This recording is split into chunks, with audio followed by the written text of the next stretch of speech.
আমি প্রীতি। তো তোমরা তো দেখতেই পেলে বরযাত্রীরা সবাই নাচতে নাচতে জামাইবাবুকে নিয়ে হাজির হয়েছে।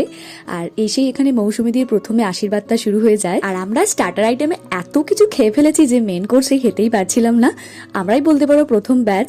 তো কি কি ছিল মেনুতে চলো তোমাদের সাথে এক ঝলক শেয়ার করি। প্রথমেই ছিল ফিশ চপ, কচুরি, সাথে ছিল চানা পনির, আলুর দম, ফ্রাইড ছিল চিকেন, আর শেষে চাটনি, পাঁপড়। আমার মতো মিষ্টি প্রেমীরা এত কিছু খাওয়ার পরও সবশেষে মিষ্টিটা কিন্তু ছাড়ে না, রসগোল্লা। আর ছিল সন্দেশ, সন্দেশটা বেশ সুন্দর খেতে ছিল। আইসক্রিম খেতে খেতে এখানে আমরা সবাই মিলে গল্প করছি আর তাড়াতাড়ি খেয়ে নেওয়ার একটাই কারণ, যাতে মৌসুমীদের বিয়েটা পুরোটা দেখতে পারি। ও শেষে আমাদের মৌসুমীদের বিয়েটা হয়েই গেল।